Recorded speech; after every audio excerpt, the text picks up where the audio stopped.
You asked interrogative questions out of my face. It's gone. What are you doing? What are you doing? Come on. That is not paid for by them. That is paid for by the people of Detroit. You might be qualified, ML. I'm not qualified for this job. Let me tell you something. You want to go right now? Okay? You want to go right now, Albert? Hey kids, it's your old pal ML Elric back with another episode of ML Soul of Detroit, but we are not joined by Mark Fellhauer. I am in the power chair, and on behalf of Mark, who wanted me to say this, but he wasn't man enough to be here, Jim Harbaugh is a lying bum. And Mark, I appreciate you leaving that message. I wish you had the courage to deliver it yourself, because it is absolutely true. But that's okay. What do you mean you're in the power chair? You're always in the power chair. This is You're a white man. You're always in the power chair. What are you talking about? Technically known as the power chair in studio parlance. This is inside, behind the scenes stuff. This is, for our theater of the mind, we're taking you behind the scenes so you can actually see and hear what it's like to be a part of one of America's leading news commentary podcasts. You look a little different. Maybe it's just that it's the angle. You're not in the same chair you're normally in, so I'm seeing you from a different view, a different vantage point, as it were. It might be healthy for you to see me. You look a little from more a different handsome. vantage point. Yeah. Perhaps not so judgmental. Really? Well, you look a little more handsome. I'm just saying. Still objectifying people. At least you're not talking about my calves, which are tragic. But we have a great show for you today. We are joined by that was Sean Windsor, by the way. I know you recognize those dulcet tones, that distinctive cadence, that finely measured delivery, every syllable pondered and a little pressed. bit too much. Yeah, no. It's. I wouldn't say that you talk slow. I'd just say that by the time you speak, we wish you'd spent more time thinking about what you're going to say. But you get there. Oh, the curse of the South. I thought there's Marjorie Taylor Greene was the curse of the South. She wants another civil war, I heard. She does, but we don't need to talk about her. We should talk about our guest. Looking to go 0 for 2. Yes, we have a lot of guests today, and we are pleased to be joined in studio by our friend and colleague, Andrea Sahori, who covers, I was going to say crime in the metro area and issues like that, but she's been covering crime in East Lansing, doing some great work on the shootings, the fatal shootings at Michigan State University, and trying to help us understand why we have such a violent society and what we can do about it. It's a big job, but she's more than up to it. You may have seen her in the media before she came back to Detroit, because she was detained by the police while covering the Black Lives Matter movement out west. And we'll talk to her a little bit about that, as well as what she saw in covering the Michigan State tragedy. But really, she's here to talk about one of the most astounding cases we've had in an area that is filled with astounding cases. 3 guys were supposed to be at a rap show in Southwest Detroit at L Club, disappeared, reappeared 2 weeks later in a rat-infested basement in Highland Park. Needless to say, they were not extant. They are no longer with us, and we are still trying to figure out what's going on with that. Andrew's going to talk to us about that. And in a little while, we'll be joined by Kaylee Neese, who is, of course, our NIL athlete from Michigan State, who wrote an outstanding opinion piece in the Detroit Free Press about what it was like to be in East Lansing, what it was like to consider going back to campus after the shooting that happened. Frankly, she was right near Berkey Hall, and if she had not had an exam that let out early, she may have walked right into the path of Anthony McRae, the killer who took 3 lives, changed 5 lives forever, and 5 lives physically, but thousands of lives, tens of thousands of lives, will never quite be the same. So we'll talk to her. And if we have time, we may get into my trip to the Nuthouse. That is really the name of an establishment in Lansing where I saw the future of the Michigan Republican Party. And I will just say that the venue was aptly named. But it was an interesting weekend, to say the least. All of this is brought to you by Luke Nowacki, who can help you plan for your future, and David Hall, who can make your present a lot better with a great deal on a mortgage. We'll tell you more about them after we finally get to Andrea, who's been so kind to wait. I know she had a big volleyball game last night. She's an outstanding athlete and a great reporter, and joins us with an amazing story. Andrea, thanks for joining us. Thanks for having me.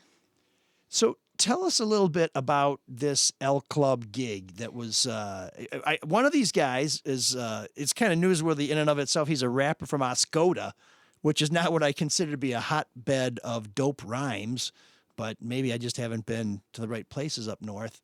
They were coming to Southwest Detroit, but just never quite got here.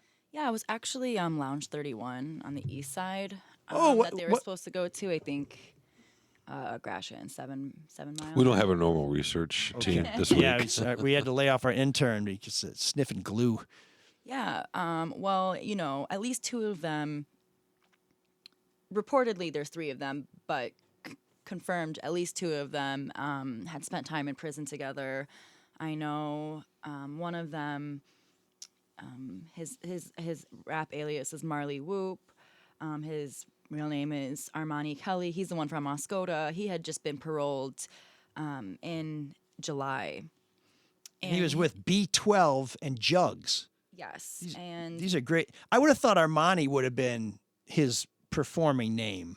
That's kind of a groovy name, but he was given name of Armani, but known as Marley Whoop. yeah, and he was really into. He really wanted. He was just released. He really wanted to get his name out there and have his music heard. And then he was with 2 other people, Dante Wicker and Montoya Givens. Dante is from Melvindale, and Montoya Givens is from Detroit. And so Wicker, known as B12, and Armani Kelly, they were set to perform, and it looked like it was like a birthday party based on flyers. But the performance was canceled, and this was the evening of January 21st. And so that performance was canceled, and the fiance of Armani Kelly told me that it was because of there was some technical failures, and then the owner of Lounge 31 confirmed that with me as well, I guess with the DJ set. So they're not sure if they were in the club physically, but, the set was canceled, and Armani's fiance said they were going to try to find like an open mic night. And then that's the last anyone had ever heard from them until nearly 2 weeks later, when their bodies were found in an abandoned apartment building in Highland Park. Highland Park, yeah, right. Rat infested. A lot of squatters there, according to police. And yeah, after that night, their cell phone activity had completely stopped. Their social media activity had completely stopped. And Armani Kelly, the car that Armani Kelly was driving, which according to his mother was her husband's, he had borrowed it to drive to, from Oscoda to Detroit. It was found in Warren. And it was moved a couple of times in Warren as well. So there was 3 locations where this car was found. And then they apprehended someone, suspected of playing a role in the vehicle's theft, basically. Not necessarily the missing persons case, but, just the vehicle's theft. And yeah, so it's a pretty wild case. We still don't know why that car was in Warren or, what really actually happened to them. Police, if I had to guess, I think that they know. And then they're probably just waiting for, either confessions or evidence to make their arrest. If that's just my guess, that's complete speculation right there. But, no arrests have been made, but it sounds to me, just based on kind of underlining sentiment and conversations, that I think that they know. They have a pretty good idea, but we'll see. So originally, I thought I heard that they were supposed to perform at L Club. Was that just some early information that was not accurate? Because that's a long way from 7 and Gratiot, and L Club's actually a great venue if anybody's ever been there, especially in the summer. I mean, they have an outdoor area that's just top notch. 7 and Gratiot, on the other hand, a little sketchier. It was pretty dangerous way back when I used to take saxophone lessons there. There used to be a great new wave dance club there called Todd's. It was one of the first places that had a gay night, and it was just it was like a fortress, flat black paint, big dance floor and everything like that. But since then, that area's gotten a little rough, and I'm assuming that this club that they were playing at would be more of like a social club than maybe a licensed liquor establishment that you would expect to go to, that you'd see advertised in the Metro Times or even even in the free press. Yeah, it's definitely more of that social club esque. I think they have like hookah there that people can smoke, and it's not like the L. I've been to the L Club many times, in college and now that I live here. But yeah, no, I have not heard anything about the L Club, but I don't think that that's correct. Police have Okay. not mentioned that. Okay. I have not heard that from the mother of Armani Kelly, who I've interviewed, and the fiance.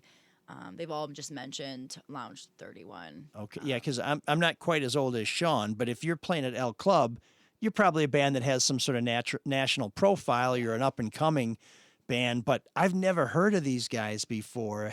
Have you had a chance to listen to their music? Are they any good? Yeah. I mean, I think that's subjective. I think that they really all just cared about their craft, and like I said, when I spoke to Armani Kelly's family, he had just been released from prison, and he really just wanted to make a name for himself, and he really did care. And so I think the effort was put in there, and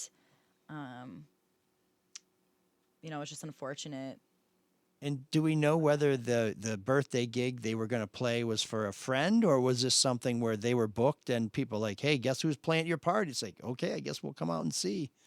Yeah, when I asked Armani Kelly's mom that, she didn't really know many like of those specific details. She didn't know the people he was with. So she didn't know if that was their friends, but they were booked for that gig. I mean, it's likely that it could have been a friend of theirs, how it goes.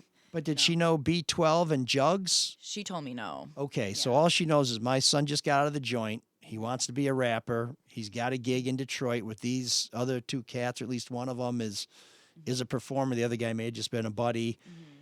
And she doesn't know anything about them. She doesn't know anything about the venue. She doesn't know anything about the gig. And the next thing she knows, her son has disappeared with her husband's car. And that's it. Yeah, I mean, there's more. There's more. So, as she's like looking for her son, and her, Lori Kemp is her name, Armani Kelly's mother. As she's like, desperately looking for her son, going across state. She's from Lansing. They're from Lansing, actually. So, in their hometown of Lansing and Oscoda, in Detroit, in Warren, putting up all these flyers, even at like Gratiot and in 7 Mile area. And she had come to hear about this video that her son had posted on Facebook that had like some references,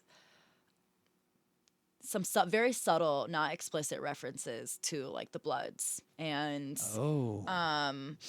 I mean, that can be interpreted many different ways. So I would really like to say that this is, right, broader speculation on the internet. But, and, when you listen to the video, they're talking about, he's talking about conflicts he's had in prison and out of prison. And then he mentioned shooting and video games, and it kind of being, and then the people that is on the video with him, they're kind of talking about like, oh, but I'm talking about real life shooting.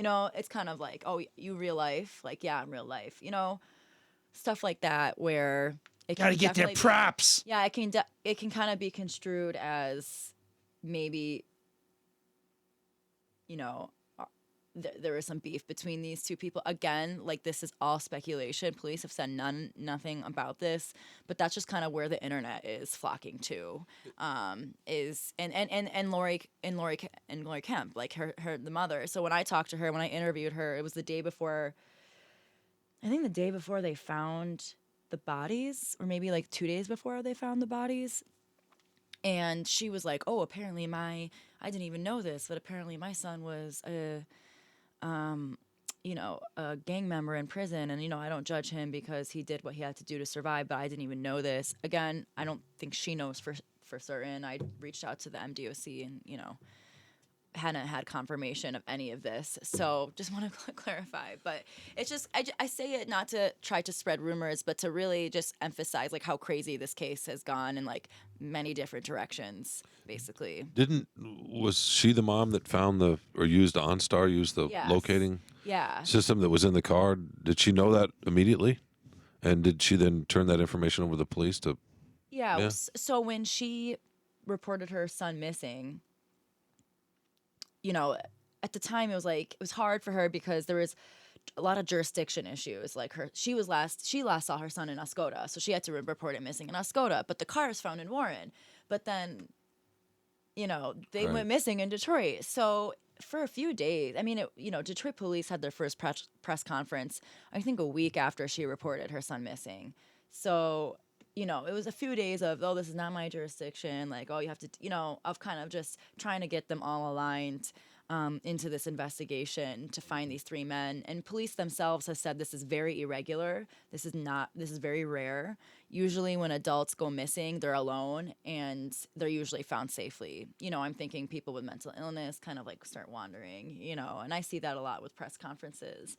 But it's very rare for three men and alarming for three men to go missing together and not just not been heard from since. And obviously, as we know, it's now a homicide case. So I think with the OnStar, if I remember correctly, after they reported missing, I think I don't remember if she contacted OnStar or if OnStar contacted the police.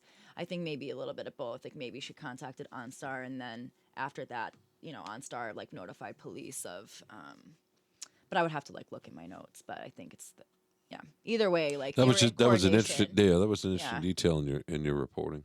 Yeah. So, is it your sense that the person who stole the car just found a car and said, "Hey, I'll make a buck out of this, or I'll use it to do whatever I need to do," or that he may be somehow linked to their disappearance? Because, as you say, it's weird for people to disappear like that, but the way they were found and where they were found certainly makes it sound like they were somebody didn't like them, got them, dumped them, and maybe as soon as that night or the night before. I mean, do we know how long they were dead? Not yet. Okay. No. You And this guy reported who their stole the bodies were car- frozen, right? So Yeah, it took like a day or two to even perform the autopsy. Because Yeah, you got to wait for things to thaw. yeah. I mean, it sounds kind of gross, but I mean, when a body freezes, all that tissue, you don't want to cut that, and ugh. Well, So we you know su- we know they died of gunshot wounds. Right. So I don't know if I mentioned that, but yeah, they did die. They were shot and killed. So I would assume. Somebody don't didn't like know. him. Yeah. Somebody was pissed off. But Yeah. do we know whether it was execution style or whether they were running or, Not yet. so the cops are keeping we're working pretty on getting- tight yeah. lips. or whether they were Okay. killed in the basement or dumped there. Yeah, or we're working all on these questions. getting, Yeah, we're working on getting those details. and you would assume there's more than one perpetrator, right? For three guys, I mean, Yeah, unless it's Scarlet Mango, and even then I think you only did one at a time. right? But this is one of those things where multiple jurisdictions. So you've got Highland Park. They went missing in Detroit. Car shows up in Warren. So who's in charge? And Highland Park, for folks who don't know this, and I learned this as the obituary writer for the Free Press way back when, at one time was the poshest suburb in the entire state of Michigan. It was the Birmingham, the Grosse Pointe, the Bloomfield Hills, you name it. Amazingly wealthy suburb. The elementary schools had beautiful swimming pools. I mean, it was riding high on all the money that Henry Ford brought in there when he built the Model T plant there. But obviously times have changed, and at different periods over the last 20 years, Highland Park has been so destitute that they didn't even have their own police department. And at various times, the sheriff's department have stepped in to provide police services. I think the state police have at times. Highland Park's police department has had some, shall we say, rather challenged officers based on some reporting that our colleagues have done. And now when you drop a body somewhere, Highland Park is kind of the place to dump a body because there's a lot of abandoned buildings. The police department probably does not have the most sophisticated CSI operation you can imagine. And I just wonder. Oh, there's a question. Oh, I was waiting. I thought we'd provide some context, Sean. We weren't all chilling in Austin, serving up that Gordon's Food Service corned beef hash, or was that? No, that was in. Where'd you serve the hash? I think the Fleetwood Diner in Ann Arbor. Fleetwood. The Fleetwood. Yeah. So But so who's in charge of this investigation? I mean, is it Highland Park? Is it Detroit? Is it the state police? Because I think state police were on the scene, right? When you It's you state found out police. about It's this. the homicide task force Okay. between state police and Detroit Police Department.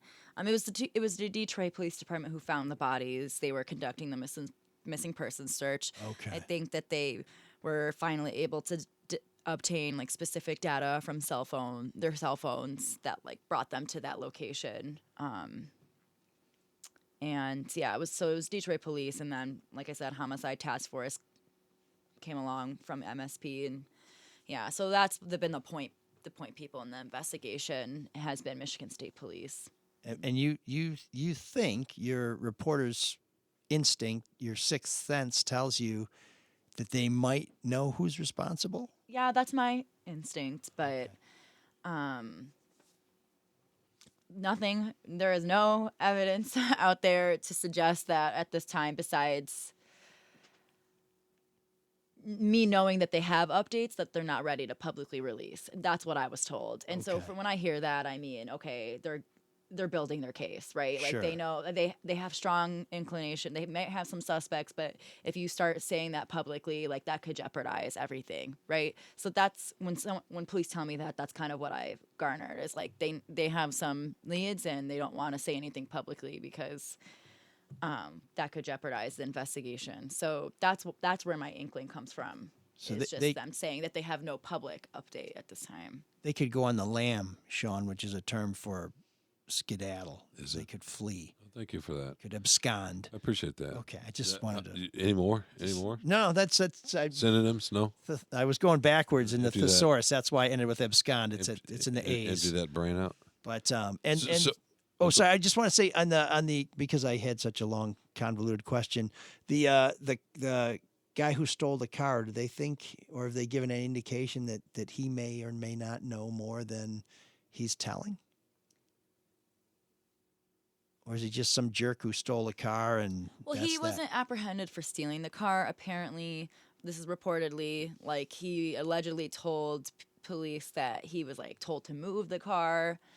I don't know exactly more what he was. And he saying. was a teenager. You said juvenile in your report. He's a teenager. So, we don't know exactly what else he told police, but there's been reports that suggest that he was just told to move the car, and someone else is telling him that, right? Like, the police are very careful. Like, they've emphasized that he was not apprehended for in the specific like homicide case, right? He was Okay. apprehended for the theft of the car. So we'll see where this person's like involvement is when more information is released or or discovered on reporters' end or whatever. It's pretty intriguing that you can now track the car's whereabouts by a GPS or something. You can find people by their phones. But for 2 weeks, this car is bouncing around all over the east side, and these two guys are, no trace of them until they're found in this basement. I know that you've just moved back to Michigan within the past year or so, so I hope this isn't an unfair question. But do you have a sense that there is a lot of gang activity around here? That there might be someone who would try and even a score, to be taking orders from someone in prison, or that we have the Bloods or the Latin Kings or the Crips or... I mean, historical like context would say yes, right? There's still the trial ongoing for the 7 Mile Bloods, right? There's 7 Mile Bloods. Yeah, Crash I it in mean, 7 there's- Mile. Yeah, so, we know that, like, historically there are gangs, and it's not just Detroit. I mean, Des Moines had Sure. cliques, I would say, but, not necessarily full-fledged, but cliques. And I just speaking to people who have, who deal with gun violence and violence prevention in general, they do talk about like, gang violence, but they also say it's not what it used to be. So I don't want to say there's not. Right. Not like But- Young Boys Incorporated way back when crack was Yeah. the scourge of... It's just a little different city. now, is the sense that I get from Okay. talking to people in like crime prevention, and it's a lot of young, unfortunately, sometimes a lot of young folk, and some teenagers getting into some bad things. But yeah, that's the sense I get so far. Is that like, yeah, it's there, but it's also not what it used to be. Okay. What's been the response to this reporting that you've done? I think just a lot of people are like curious, like what's going on. I know that Armani Kelly's mother, Lori Kemp, was really upset with police in the beginning of the investigation because, again, it took like exactly a week for Detroit police to hold a press conference. Which could feel like an eternity, I would Yeah. imagine. Yeah. And then the chief, and then the next day, the chief also held an additional press conference. So, she was pretty upset about that. And I think that the families were just grateful that it got like the media attention and that people were helping. And I know that like there were some GoFundMes that people were, donating to. And, yeah, I think people are just really curious and, wanted to help. But this is unfortunate that it. We were talking before we started recording today about why some crimes get more coverage than others and why we pay more attention here as opposed to there. And do you think that because they were rappers, that they were just three guys that worked in a factory or a store or a bank or whatever, that it would have the same attention? You think that the rappers adds to the I mean, they weren't reason? big time rappers, right? They were not big time rappers. They were really just trying to, make it, right? But at the end of the day, I think that, unfortunately, in a way, like three Michigan rappers sounds a little bit like sexier, right? Like in the news than it, so. Three grocery clerks, right? Yeah. So, I think that's part of it. And again, like I think what else is, I think the public is recognizing, like, yeah, it is very rare for three adults to go missing. I mean, I don't even remember, like, I don't think I've ever covered something like that. And when I spoke to the Warren police commissioner, he had said in his over 50-year career in law enforcement, he does not remember a case like this. So it is very rare. And I think that even like the public is recognizing, but I think, with the headlines saying rapper and whatnot, I think obviously like I said, It does have a little cachet, and it is unusual for people to be missing that long. You get, and I'm sure you get them too, Andrea, these updates every day from Detroit police saying so-and-so is missing. Be on the lookout. And it's usually teenagers, and sometimes it's people who are a little older. But then within a day or so, it's like, we found them, don't worry about it. And these guys, and plus, in the pre-cell phone era, when I was 25 or 27, my mom wouldn't know where I was for a week. So, I mean, that wasn't that unusual, but the fact that there was no trace of them whatsoever, and then to end up like this is it's pretty extraordinary. So hopefully we'll get a resolution of this. You're staying on this story. This is one of the ones you're watching pretty closely. Yeah. Yeah, it's very interesting. And you have been diverted though to help out with coverage of the Michigan State shootings. How has that been for you? Because I know reporters can experience a lot of trauma when they have to cover events like this that are so raw, and when you're dealing with people whose emotions are, just overwhelming.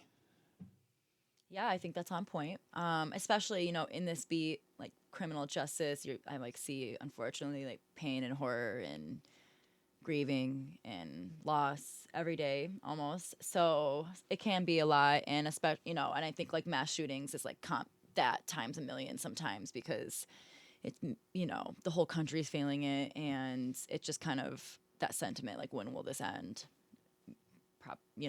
I don't think anytime soon. So that was pretty emotional. I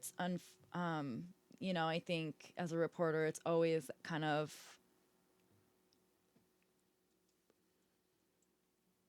hard to approach people who had just lost someone. I've done it so many times, but in this instance, it was very difficult. Just thinking about parents, their kids are just at college, and then, they hear of this mass shooting, they're probably terrified, and then, oh, that's their kid. And because there's so many mass shootings, especially at schools, they're probably thinking like, oh, I never thought that would be my kid, and then it is. So Did you have to talk to family members? Yeah, so Brian's? I kind of specifically stuck on one we kind of split it up, colleagues. So my task was to, try to get in touch with victim, 20-year-old Brian Frazier. He's from Grosse Pointe, went to Grosse Pointe, I think north or South. He went to South, south, yes. Grosse Pointe South, and tremendous athlete, really into his church community as well, and he was a leader. He was the president of his fraternity at MSU, and just a sophomore studying business, right? And I think he was killed in the Union at Michigan State, and I went to their house and I saw his father, and like the first thing I noticed was like how much Brian looks like his dad, except his dad had darker hair. Like that was like number one, like, wow, like kind of hit me, and that made me really emotional. And then just like seeing like his eyes were beet red. Sometimes like you don't know if you have the right house, but like I saw his face, he looked like Brian, saw his eyes, and I was like, yeah, like wow. This like, is a man who has looked into hell. Yeah, his eyes were like very red, and that was like extremely emotional. And I kind of felt like an asshole at that moment too. Like if I'm gonna be real, as a journalist job, you want to make sure that we're giving the opportunity so their loved ones are not just seen as a victim. And so, we also want to create change. And so to end these types of tragedy, we need to put like human faces on it and like show people that, these aren't just, this is not just Brian Fraser. This is someone's son. This is someone's brother. This is someone's loved one, etc. So, but still, it kind of is really uncomfortable as a journalist too. Very. But he didn't want to talk, which is completely understandable. Was not going to pressure him at all. So I get to my car, and his sister comes out, and she wants to send me photos of him, because I think that some people were using like social media photos, and they're like, no, we want like a really, and what they were sending was like his senior photo, which again is emotional, just thinking about how young he is as well. And during our interaction, there was one point where she was like, oh yeah, do you have a sibling? And I'm like, yeah, like I have an older brother. And she said, tell him you love him. And we both just start crying and hugging. And that was also really emotional. And, I just gave her my number. I just said, like, listen, I don't want to pressure you, but if and when you're ready, I'm here to tell his story. And, I went to a prayer service for him. I think it was the next day at St. Paul's on the church, Catholic Church. Yeah, St. Paul's on the lake. Sorry, I can't even speak right now. No, that's okay. This is traumatizing for reporters as well, which, it's part of our job. So I'm not asking anybody to feel sorry for us, but I read what you wrote about that exchange with his sister, who I assume is his younger sister. I think older, actually. Older? Okay. Well, then I guess I'd be a little thankful for that, because maybe she's better prepared for trauma, even though who could be prepared for something like this? But you have siblings. You're not that far removed from college. I'm 55, and I don't feel that far removed from college. And I'm grateful just in terms of being someone who represents the free press, that someone with your sensitivity and your ability was sent on that assignment where you could deal with people on a very human level and could hopefully provide them with some comfort, because I think people think that, the microphone gets stuck in somebody's face, how you feeling right now. And I haven't done that. And I've when I teach journalism, I tell my students, we're not here to ask questions like that. The answer is obvious. We're here to ask people about the person who's gone. And the fact that they came out and they brought photos to you shows that they understand that this is an opportunity for the world to know about someone they love, and that they should see him the way that they want people to see him, and not doing a keg stand on social media or some blurry picture that somebody posted. And I think a lot of people want to get mad at the media at moments like this, and you're certainly entitled to for your 33 cents a month subscription. But we do provide a service where we give people an opportunity to talk about folks who aren't with us, to share their feelings, to be heard on an important issue, and to make sure that when people see that person, that they see them the way they wish they would be seen. And that's with an appropriate photo, something that brings them some dignity, something that shows some of who they really are, because you can see a lot in photos just by looking at the eyes. If you have ever developed your own pictures, which I know we don't do anymore. You're gonna start talking about Leica cameras now? No, I'm sorry. I was trying to get to something serious, Sean, but I'll try and be brief. No, can I just say something real quickly? No, let me just finish. Okay. Let me just finish. When you are focusing your print, you focus from the eyes, because that's the first thing that you can really see that comes clear. And you knew from the father's eyes what he was going through. And so when you have a picture of somebody that can convey that emotion, that's really important. And now I'm going to cede the rest of my time to the gentleman from Washington County. I just wanted, this is a testament to you, Andre, right? So you're the vibe and the presence you had on that doorstep is partly why that sister came out, right? Because you were aware of what you were doing and the uncomfortable nature. I mean, Mike, I assume you used to do that kind of stuff. I did that, a lot of that. I used to do that all the time, and it never gets comfortable. But that's a huge credit to you. And then to put that detail in of the exchange, which I'm really glad you did, because when Mike and I were younger reporters, we didn't always, that would be seen as not objective enough somehow or whatever, and it's ridiculous. And I don't know about that, but maybe where you worked. yeah, well, in any case, that was a great detail, though. Thanks. And a great exchange. It was a very telling moment. Absolutely. Very powerful. Absolutely. And so, yeah, thank you for that. Yeah, for sure. I mean, yeah, like you're saying, yeah, it doesn't get easier. I think actually, like I said, I've done this so many times, but I think it actually gets harder. I agree. You just become more and more aware as you do this job, but I think there's so many times I'm so surprised every time I do it by how many times people want to be heard. At the end of the day, like, it's more times than not that people do talk to me than don't. So in this case, even I tried to reach out to friends of Brian's, and honestly, like, they're just not ready. So that's fine.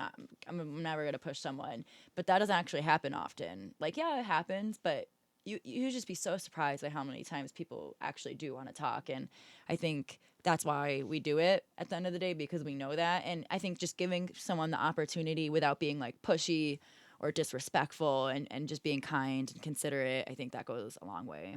Well, and it can be part of the healing process, because there are people who do want to help, and sometimes the only thing they really can do that helps is to talk. Exactly. And to share an anecdote and to help bring a greater awareness, because I think the more we know about these 3 lives that were ended, and then the 5 that are going to be changed just because they were shot, physically their lives have been changed. Emotionally, that's a whole nother story.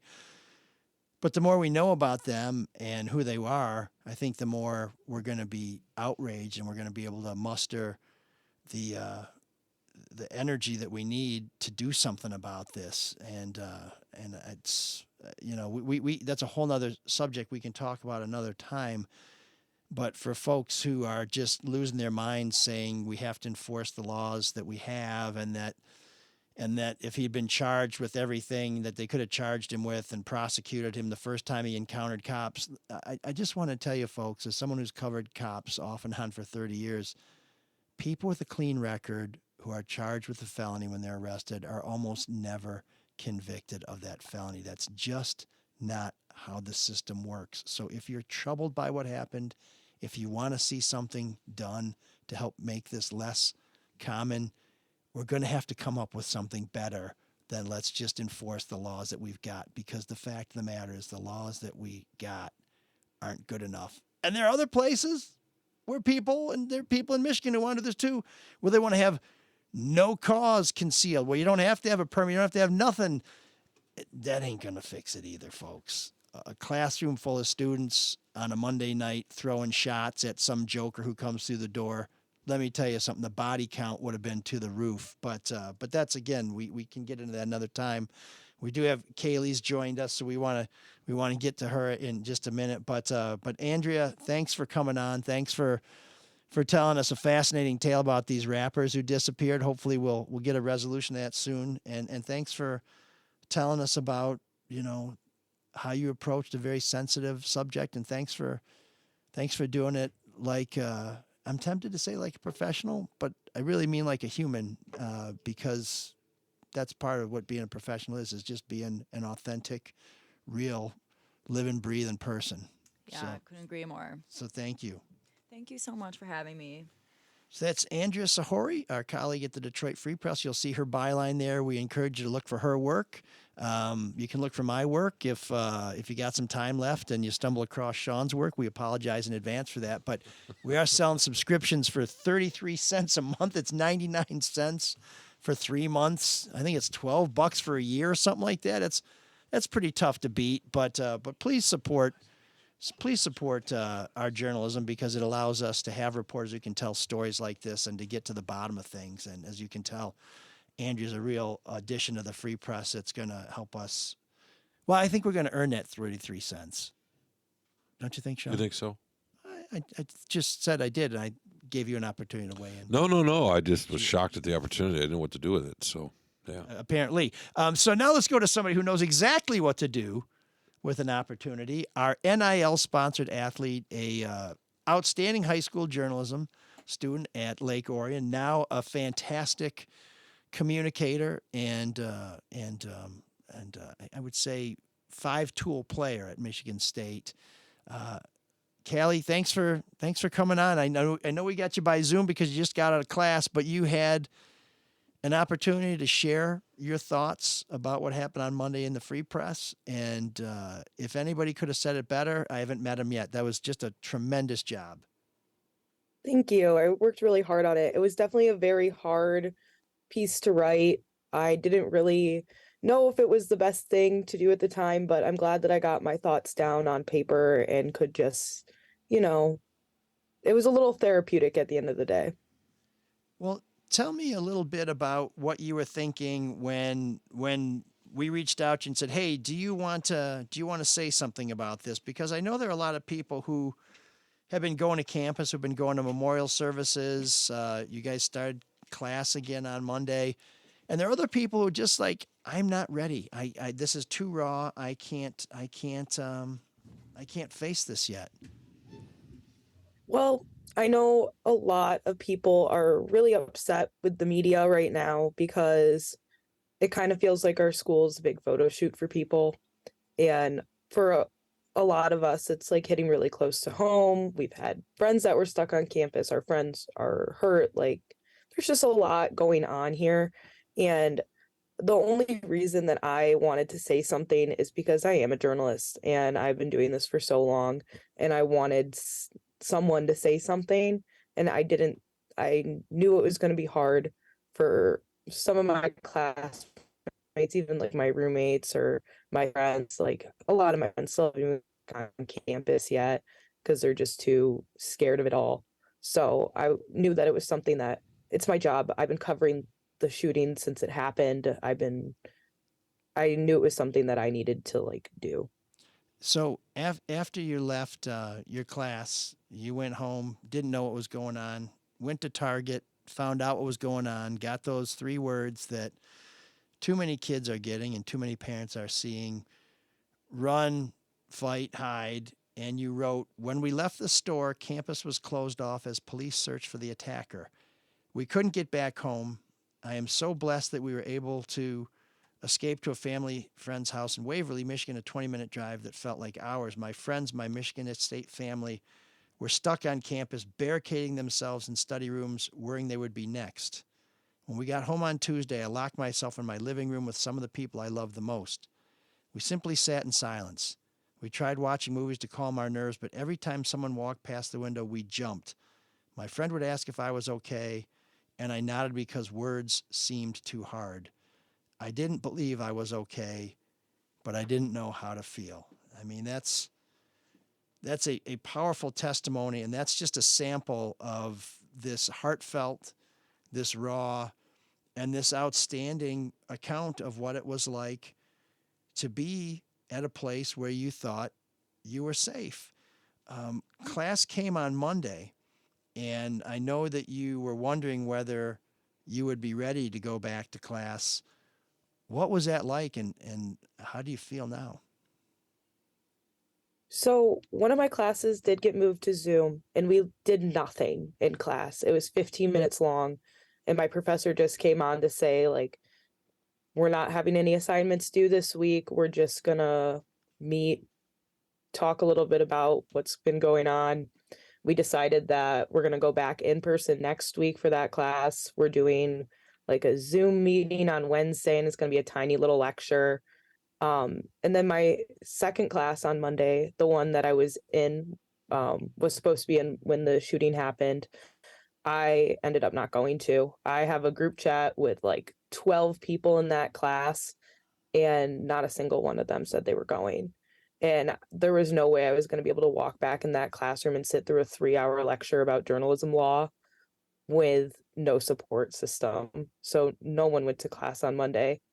And then today was the first time I went back on campus in a building, and it was really nice. L.A. Dickerson is my professor. She brought us all breakfast. We just sat and we watched a movie. So I'm just easing myself back into it because it is really scary. A couple of my friends still haven't been able to make it back on campus yet because it's just too raw and too hard to do that right now. Yeah, Caleb, my son, who's a student up there, went back Sunday night and then was on Zoom yesterday, and he was supposed to go to a practice at the Breslin Center yesterday and just couldn't bring himself to do it. And I know his roommates had similar issues, so I'm hearing the same thing. I'm curious how long that took you to write, because I know I wrote something for the Free Press. They asked me to about as a parent and kind of combining it with what Tom Izzo and he went through with his son and my son's roommate. And my brother has a daughter up there who's a sophomore, and I'll tell you, Kaylee, it took me a few days to figure out what to do. And then just as I was writing, and this, I'm a professional writer. It doesn't mean I'm a good writer, but I get paid to write. You are paid. Maybe that's good or bad, but in any case, this rarely happens, but when I was done writing it, my hands were shaky, to be honest. And yeah, I'm curious if you felt similarly. Yeah, I was up for about 45 hours straight, just trying to get the words right and trying to figure out.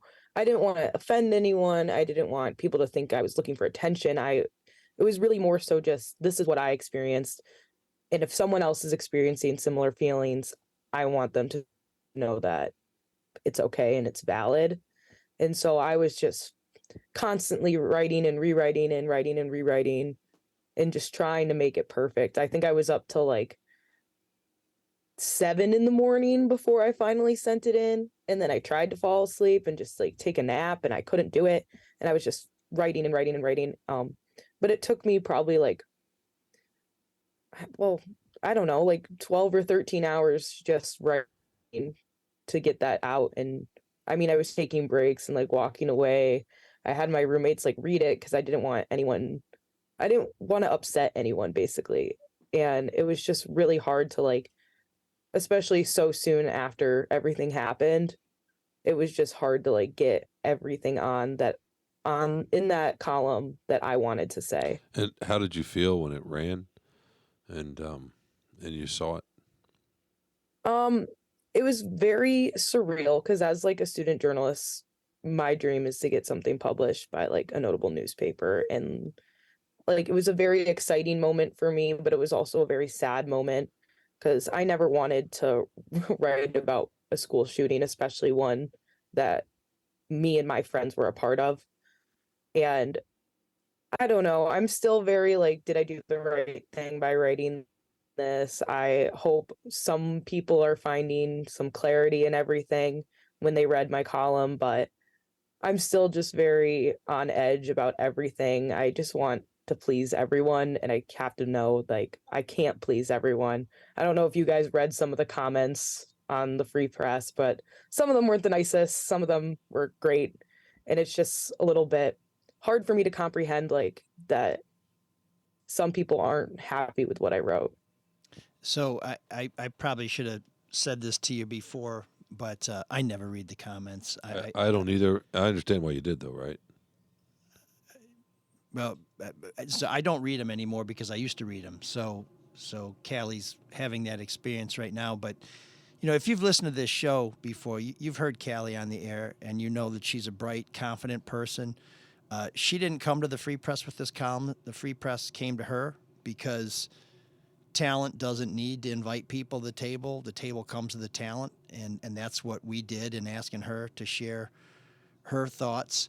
But you can hear in her voice that there's some uncertainty there. And I thought one of the things that about this column that was so powerful is it was just a testimony. She didn't make a call to action, which I think would have been fine if she wanted to, but this was written to be as unoffensive to every position on the political compass on this topic. It was really just meant to say, this is what I went through, and I'm sharing this. This is what my fellow students are going through. It was right. It was somebody who was feeling very vulnerable, making themselves even more vulnerable by sharing some genuine, authentic feelings. And I didn't look at the comments. Like I said, I don't look at the comments, but anybody who had a comment that didn't acknowledge that, for what it's worth, although I think you already know this, they can go straight to hell, and they're not worth your time, and you shouldn't think about them. And if we run across them, they'll get a little, Sean's going to get mad now, a little Michigan tunnel action. What was what was the gist of some of the comments that had an issue, Kaylee? There were some that were saying that I was being very attention seeking by writing this. There were a couple that said I should get over it because I don't even know what the women in Ukraine are feeling right now. A lot of people were making comments about political stuff, and that was the last thing I wanted, was this to be political. I wanted to just share my thoughts and my feelings. And I don't know, there was one woman who said, I'm basically saying give guns to kindergartners. I was like, I didn't say any of this. Like, I don't know where you're pulling this from. It was just like a little hectic. But the comments that I did receive, like from my friends and my family, and even some just random students on campus, have reached out to me and said that it really helps them, and it was good to know that someone else was feeling the same way they were feeling. One of the girls who was in my sorority sent me a text and said that she was in I forget what building, but she was like right next to the Union, and she said that she felt guilty. And that was one of the things I wrote in the column, is like, I felt really guilty and that I couldn't do anything to help. And she said that she felt the same way. And those comments were like, made me feel really good about what I did, because I knew I was doing something right by writing this. Good. But the people who were being rude can like eat a dick. I don't know. That's them, right? It's their own fear, their own insecurity, their own projection. It has nothing to do with you or what you wrote. If it makes you feel any better, I wrote a piece last week and about my son and Tom Izzo and his son and other folks, sons and daughters, and got a lot of the same stuff. People want to know. I had an email. These are not necessarily comments. I don't look at the comments. These are emails to my inbox. But somebody said, it's not about Tom Izzo. It's not about you, right? So I understand that. Somebody didn't like that the me was in the headline. And I didn't really get into the gun angle one way or the other, but I had people that were upset that I didn't go hard enough with guns. So yeah, it's part of it, Kaylee. Unfortunately, it's just people are going to have opinions, and you're never going to be able to make everybody happy, and everybody's not going to agree with you. I know you know that intellectually, but now maybe you felt that viscerally a little bit going through this experience, and I'm glad. I hate that people were rude to you, but on the other hand, that will get easier. I can tell you that. And the best thing to do is not look at the comments, but eventually people are going to get you through Twitter or email or whatever, but it'll get easier, and you'll start to realize that there are folks that are it's their own shit. It's not yours, and there are always going to be people, like you said, that are reaching out saying thank you, and that's what you need to focus on. Well, there's only one person who should feel guilty, and he's on a slab at the Ingham County morgue. And anybody else. I don't know what anybody else could have done differently. There's a lot of survivor's guilt up there, though, right, Kaylee? You know. Yeah, a lot of people, like one of my really good friends, she was trapped in the library when this all happened, and she doesn't even step foot in the library anymore. Like a lot of us are just thinking, like, why would did it have to be them? Like, why couldn't it have been me? Like, it's just a big. I my biggest goal in life is to help every person that I can, and the fact that I know there was nothing I could have done to help out these people is what really hurts. And a lot of my friends are really hurting right now, and all I want to do is help them, but a lot of them are just locking themselves in their rooms and not doing anything. And I was like, just let me help. And people really don't want it right now. It's just rough. Like this place is, I've never seen Michigan State like this. I've been coming here since I was 2 years old. And just to see campus and the way it is right now, it's like really scary. Yeah, I was up there on Friday. I normally teach on Fridays, and I'm very curious to see if anybody's going to show up on Friday. And I've been sending messages to my students. They don't really send messages back. They're announcements, and so they get posted to our class computer system or whatever this thing we use. But I was up there on Friday, and I just went by the rock, and I was just there by myself for a little while, and I was surprised at how overcome I was. And I've covered a lot of tragedy, a lot of horrible things, and it was overwhelming. And other people would kind of drift by, and no one talked, nobody said anything. And there were people who brought their children, and they brought flowers, and I thought it was very nice that they brought their children. I also worried that those kids may grow up to say, well, this is the way the world is that people get killed and then we come and leave flowers, so it won't be as shocking to them. I don't know that that's what's going to happen, but you saw people from all different groups, young, old, with their children, without their children, going to the rock. There's flowers at Berkey Hall where the shooting happened. And Sparty obviously is a hub of activity and Spartan pride, and there were a lot of people there. And I posted some of what people wrote and stuck on the base of Sparty. And I will tell you that that this is a difficult time for all Spartans, but to see what some of our fellow Spartans have written, from Callie to kids who are anonymous.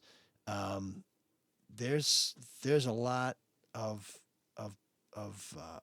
our fellow Spartans who we can be really proud of, who have a lot to say, who are showing the kind of depth and the kind of character that will carry us through this.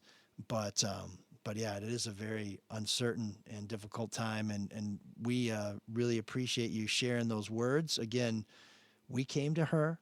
She did not come to us. She wasn't looking for a platform. She was gracious enough to provide us with her insights. I think you're helping a lot of people, and I hope you know that. And the other ones, you can send them our way because we know what to do with them. It was a very thoughtful and compelling and I thought kind piece. And you can tell, Kayla, that you put a lot of consideration into it. It read that way, and that's a testament to you. It should also be Don't noted. let the assholes stop you from doing what you love to do. I don't think that story had much, if any, editing. I mean, this is raw, uncut talent from somebody who is incredibly intelligent, incredibly deep, speaking from the heart. I mean, if every one of our colleagues Short declarative sentences could write like that, these are short declarative sentences. No. I mean, what Kaylee wrote. That's what you're going for. Yeah, no. I'm not always very good at that, but no. But yeah, that was part of the power of the piece. That's great. It's really good. So thanks, Callie. We're gonna head to our Geek of the Week if you want to stick around. But we really appreciate the time you've given us, and hopefully this will get a little bit easier, a little bit every day. I'm sure there'll be some setbacks, but I know that you're gonna get through this, and you're gonna bring a lot of people through it too. yeah, we're getting there. Campus is getting a little bit easier to go to every day. So I'm just hoping we'll get back to normal at some point, and that's all I can ask. You will at some point. Well, thanks for talking about what you wrote, and thanks for writing what you wrote, Callie. It's good to hear your voice. Thanks for having me, guys. Yeah, we're looking forward to having you in studio to talk about something completely different. Rowing, hopefully. Where the only controversy will be me and Sean on something that's completely and Being utterly total idiots. meaningless. Yeah. That's normal. So that's what we want to get being foolish back. idiots, yeah. So we're going to have a link to Callie's story on our website, which is mlsoulofdetroit.com. Please check it out. You definitely need to read this. And Joe, I think it's time to lighten things up a little bit with our Geek of the Week. Oh man, the geeks have inherited the earth. Did I do that? What a dork. Does him wanting to play with us again mean that he's turning into a geek, or we're turning into cool guys? So this kind of tells you a little something about the state of affairs in the good US of A these days, where we're lightening things up by talking about the January 6th insurrection. So I guess it's only a little lighter, but Daniel Rodriguez of Fontana, California, used a stun gun to attack Metropolitan Police Officer Michael Fanone, who was seriously injured. He had a heart attack, and Mr. Rodriguez helped drag him into a crowd where people were beating him, where he was begging for his life, where he was appealing to these lunatics, saying that I have children, I have a family. And he was beaten badly to the point where he's no longer a police officer. Well, Mr. Rodriguez, in pleading guilty to criminal charges, said that at the time he thought he was doing the right thing. He thought he was doing what he had to do to save his country. And at the same time, he's finally acknowledging that he was wrong. Like all these tough guys, he's standing in court crying like a bitch, saying that he was stupid and that he's ashamed. And unfortunately, if that kind of clear-headed thinking had been there on January 5th, Michael Fanone would not have gone through what he went through. We'd have a few more police officers still with us. And I don't just mean alive, I mean still serving as police officers, because this was so traumatizing. Many of them decided this was no longer the right profession for them. So David Rodriguez facing 7 to 10 years in prison. I hope you get every day of those 10 years. But for now, we're just going to have to sentence you to be our Geek of the Week. Me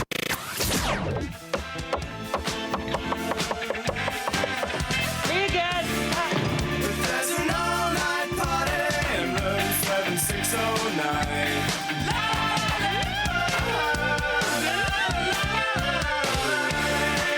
And you can dance together all night if you've got the time.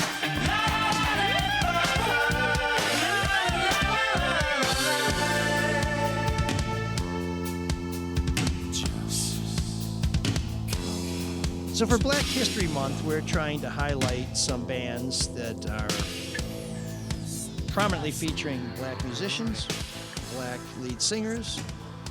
In the case of Big Audio Dynamite, which I think we're going to play before the end of the month, producers like Don Letts, who was such a genius with sampling things for those great Big Audio Dynamite hits. But today we wanted to play Bad Brains, which is a band that is made up entirely of black members. It was actually it started as kind of a jazz fusion group, if you can believe that, and moved into hardcore punk.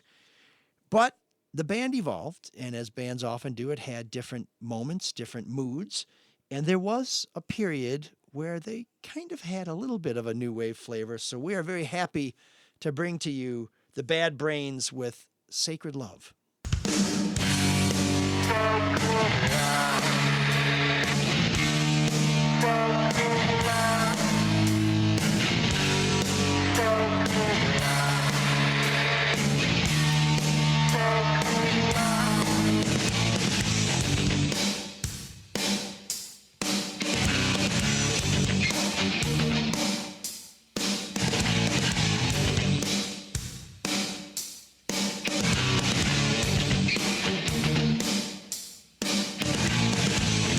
Baby, baby, baby.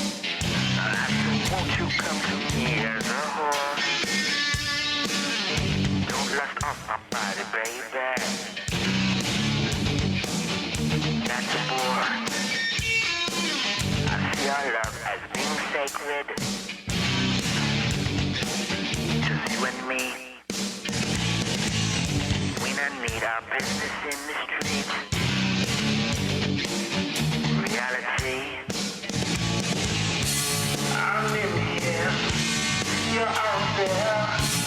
We know what's right. No crying, no lying. I declare.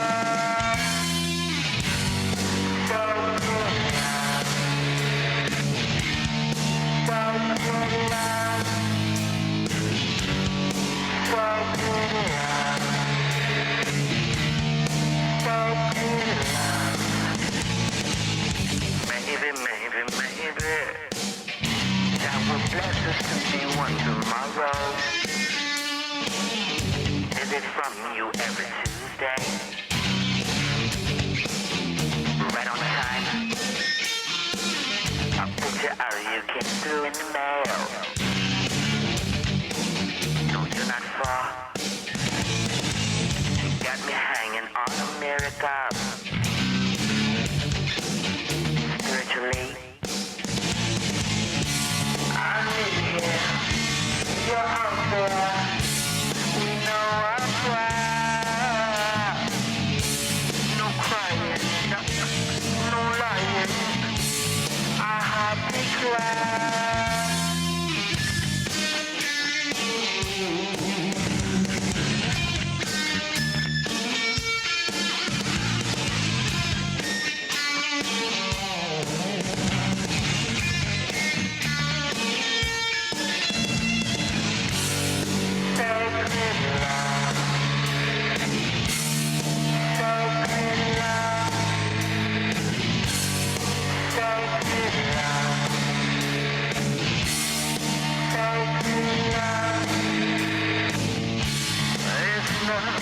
Physical communication. Be quick to present to it all. If it got that sound, put it out at will and it's what is the reaching distant fashion. We expect so much from this love, and I get sick of the sacred love. I get sick of the sacred love. So that was the Bad Brains with Sacred Love. If it sounds like he's got kind of an Al Jorgensen ministry thing with the vocals, where he's trying to sound a little out there, it's because some of those vocals were recorded over the phone while he was in a detention center. Huh. That's interesting. I didn't really hear it though. I had to take my headphones off. You had some Sacred Love that you were attending to. It's just a quiet protest. Some self-care. A quiet protest. You don't like the Bad Brains? No, no. I mean, Bad Brains in general. I know you don't like brains that are not good, but the band, the Bad Brains. No. Yeah, the Bad Brains. I remember liking them in the, when was that? Late '80s, early '90s. Yeah, early to mid '80s. They played some iconic clubs on a regular basis. CBGB in New York, which had a lot of new wave acts there, and pretty much anybody you can think of. Really known as a place where the Ramones were probably the house band. The 930 Club in D.C. You ever go to that place? No, I remember them on Austin though. Yeah, it's a great kind of gritty club, and like a lot of these great bands, they have players who have cool pseudonyms. Their guitar player, I think, is called Dr. No, but it's KNOW. So that's like you cool. Knows everything. I'm not a doctor. I'm not saying you're a know-it-all. You're not, but you know a lot. You're not a know-it-all. You know a lot. You're a know-a-lot. I would say I'm a share a lot. Or maybe I know everything. Probably too much. But you don't lord that over anybody. Started as a compliment. No, you don't lord that over anybody. But if you're looking for a more new wave feel from the album Eye Against Eye, which is what Sacred Love is on, there's a tune on there called She's Calling You that has a little bit more of a new wave vibe. And they've covered, there's a Detroit connection, of course, there's always a Detroit connection. They covered the MC5's Kick Out the Jams with Henry Rollins, and among the people who have, countless bands have been influenced them, with some predictable ones like Living Colour, but other bands like Rage Against the Machine and the Beastie Boys. MCA of the Beastie Boys produced some of their music. So that's cool. So the Bad Brains brought to you here in room 7609. We will have another super groovy band next month. I may have foreshadowed that a little bit, but we'll see who was listening closely. And of course, Grooves in the Heart.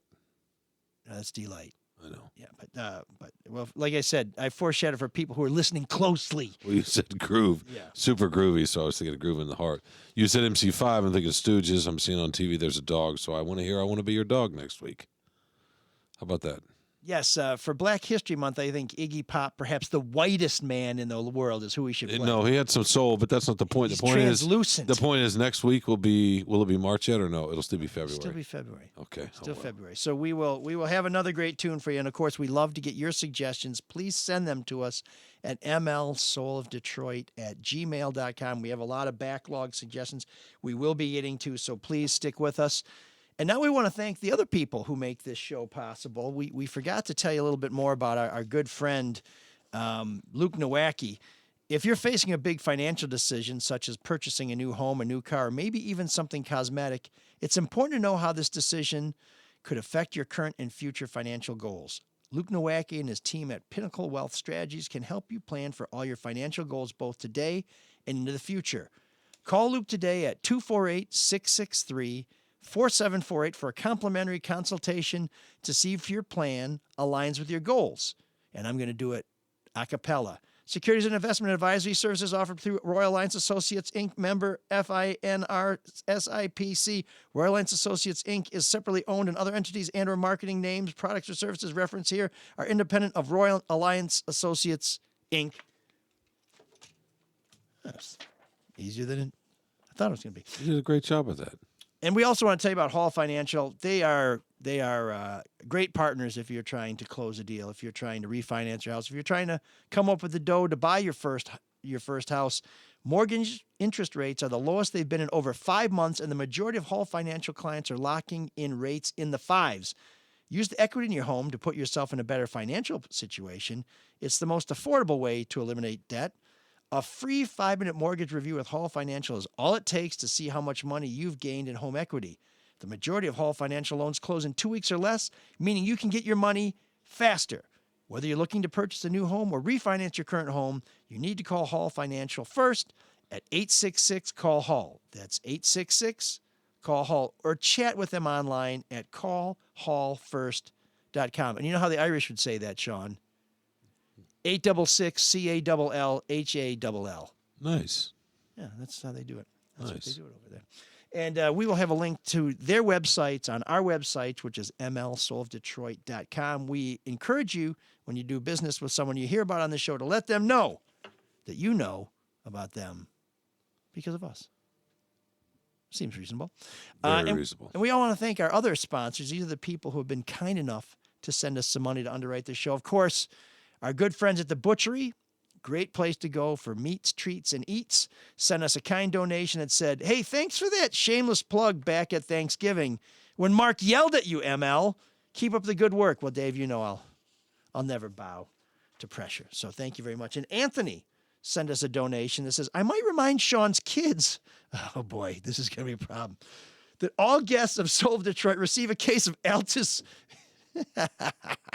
Oh boy, he's going into the archives for that. I could probably come up with a 12-pack of Altus for Sean's kid and his friend Patrick.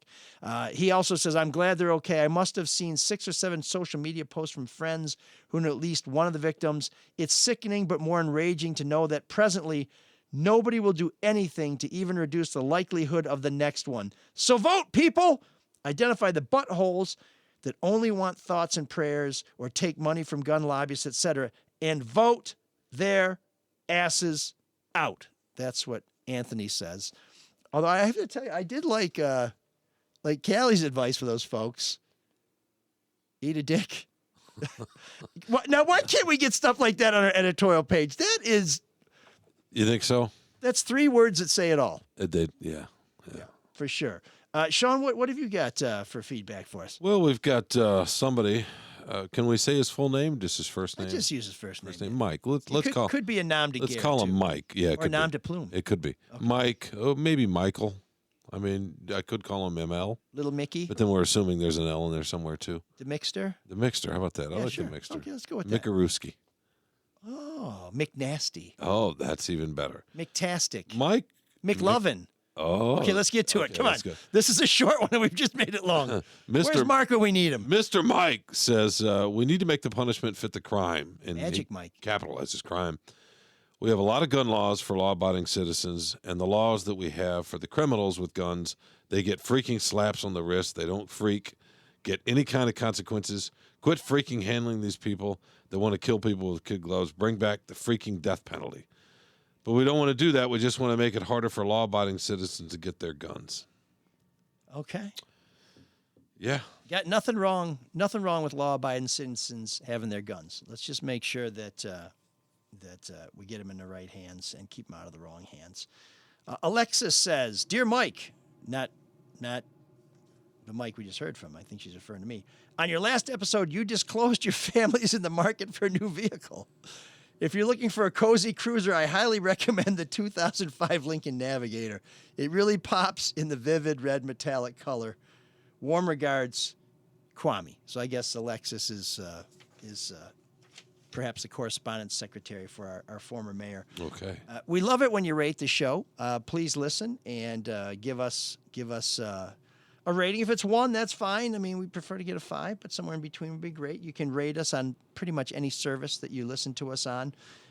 We did get a 5-star rating last week under the headline "Excellent," and this very simple review: "Insightful and informative show this week." That was our episode talking to Sean's son and his roommate about what they experienced on campus less than 24 hours ago, meaning they talked to us less than 24 hours after the shootings on campus. They were great, very poised and impressive young men, and their testimony is one that you should all listen to, so we encourage you to check out last week's episode as well. Last piece of feedback, this kind of touches to something that we were talking to Andrea about. It's a little long, so please bear with me, folks, but I think it's important for you to hear. Robin writes, "Is it okay to think the hysteric coverage of the MSU tragedy and the reaction by largely suburban parents and students is way over the top? And the media is being classist about this after decades of basically ignoring Detroit crime victims? MSU's campus is over 8 square miles with over 50,000 adult students and 10,000 employees. For perspective, that's the population of Pontiac. Most were nowhere near the slice of campus at 8 p.m. when the shooting happened, but everyone is a hysteric victim with trauma, anxiety, and PTSD. Mike, you raised your kids in Detroit. I was born and raised in Detroit. Detroit has over 300 homicides a year, plus shootings, rapes, carjackings, overdose deaths, and vehicular fatalities from lawless drivers. Are Detroit teens paralyzed with trauma and pleading for remote school every time there's random violence in their neighborhood? I mean, come on! My teachers would have laughed at me. If the media really cares about victims all of a sudden, are Freep, News, 2, 4, and 7 going to now feature A1 and A block profiles of each and every Detroit homicide victim, family GoFundMe coverage, and devote resources to capturing every, I'm missing a word there, victim? You'll claim the paper doesn't have the resources, but after this week, that's clearly not true. In addition, East Lansing streets were cut off by a deluge of hundreds of officers who descended into town. We should get the same reaction every time there's a shooting in Detroit. Manhunt until each suspect is captured. It'll never happen because nobody really cares about Detroit victims, and there's a comeback narrative to push. Freep pushes the false narrative that actually dangerous Detroit is safe and fun, while the past week Freep pushes a narrative that perfectly safe, leafy, idyllic MSU campus is a terrifying, ticking time bomb of potential gun violence and requires swift action from lawmakers in Lansing. You're not even allowed to talk about Detroit's nation-leading crime, or you're smeared as unhip and paranoid, at best, or a racist if you're white. I'd bet you've personally called people variations of chicken shit and pussies for being wary of Detroit crime. So why traffic this nonsense that perfectly safe MSU is terrifying and safe? And the same allegedly traumatized MSU students won't hesitate to intern in authentically dangerous Detroit, Chicago, and New York this summer. Come on, this is also performative and fake. There he said it, Chicago. Hypocritical, I was waiting for Chicago. The hypocritical and classist media and hack politicians are fanning this hysteria for what was merely a suicidal loner, which will in turn make parents go nuts and project this crap onto their kids. Of course it's sad, but it doesn't make sense, and it never will. He could have just as easily driven a truck through a campus crosswalk. People need to move on. It's not healthy to act like this. and FREEP sincerely ought to dedicate the same resources to each and every poor inner city victim of random crime. Sorry for rambling, Robin. Whew. Well, Robin, that was very well written. It wasn't rambling. It was very focused. It was very on point, and there's a lot of merit to it. And as someone who has made the choice to raise my family in a place where they would be less safe than they would be just across the street, I hear what you're saying, and I agree with much of what you're saying. What I will push back on, however, is that particularly TV news, channels 2, 4, and 7, they live off of reporting the crime that happens in the city.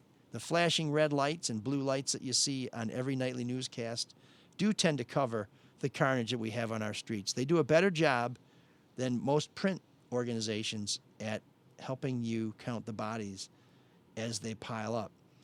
We don't have the resources at the Free Press to cover every one of these incidents. The Detroit News does a little better job, but we have people like Andrea who try and step back and put things in context and to try and help crystallize the issue so that maybe we can get behind something. I think the difference is I knew when I moved to Detroit and when I would hang out in Detroit as a kid that I was in a dangerous place.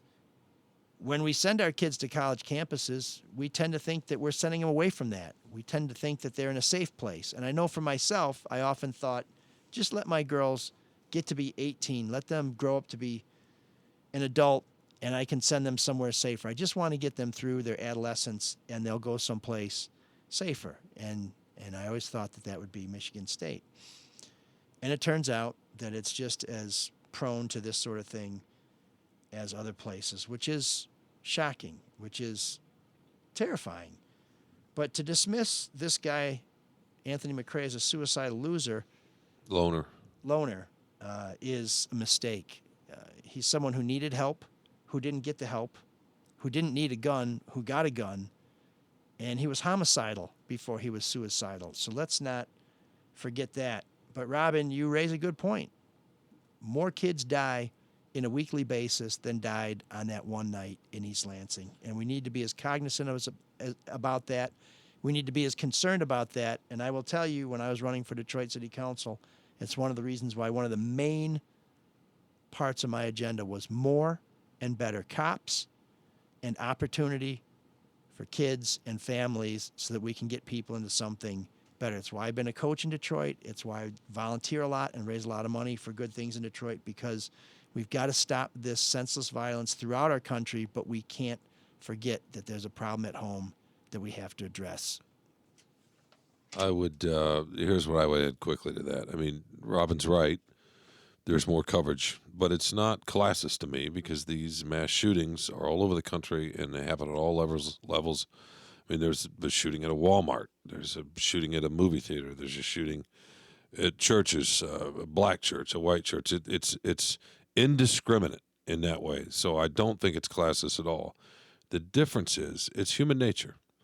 What these mass shootings are terrorist acts. And acts of terrorism are designed to cause maximum unsettling, maximum terror, right? The word terrorist. And so in Detroit, most of the killings involve people that know each other, or they're random holdups that get ugly or whatever. So you understand, if you're working at a certain place that involves cash, somebody can come in and hold you up, and that's dangerous. It's not the same as somebody randomly going to a spot. Maybe they had some loose connection that the public didn't know about eventually when it comes out later, and just picking people off. There is a psychological difference, and it's massive, and that's why they are covered like this all over the country. It has nothing to do with class. It has everything to do with the terror effect of a shooter in that situation. It's unsettling in a different way.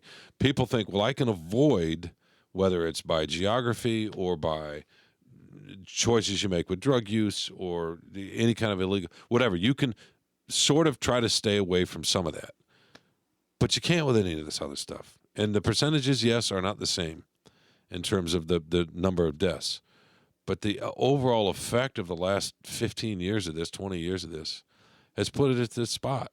And if you don't think the kids up at Michigan State or anywhere where there's a mass shooting that have been told to barricade which you don't when you come into Detroit. You're not barricaded. You're not pushing stuff in front of your house because somebody's just out there randomly. I mean, you might be fleeing gunfire. You hear that, but that's not the same. To sit there and have to hold up for 4 hours when somebody's on the loose, to say just get over that? No. That's not how the human brain works. That's easy for you to say, Rob, and I appreciate your point, and I understand we need to be maybe better at covering what's going on in Detroit and other places in that way. But no, to dismiss that trauma, that's real. It's PTSD. It's classic. It comes out of war. Yeah, so I guess I didn't talk about that point. Kids get over it. I would agree with Sean on that. I would disagree that I do think there is some classism here, but I'll also tell you what concerns me is at the rate we're going in 20 years, these shootings on campuses won't be that big a deal because they'll be as common as these shootings are in the city of Detroit, and we don't think they're that big a deal because we've gotten used to it. That's the new standard. Somebody gets murdered in New Hampshire, big front page news because it doesn't happen that much. It becomes an extraordinary story because things are different there. Somebody gets murdered in Detroit, sad to say, it's just another It's day. the same with the mass shootings, though. The Michigan State shooting was out of the national news cycle 12 hours after it happened, 24 hours. That wouldn't have happened 10 years ago. So we get used to all of it. I don't think it's classist. If you want to say it's racist because of Detroit or we don't care. Now, Chicago people care about it, but it's for political reasons. Chicago is like it's code for something else. But in any case, I don't want to get too far down this rabbit hole, but yeah.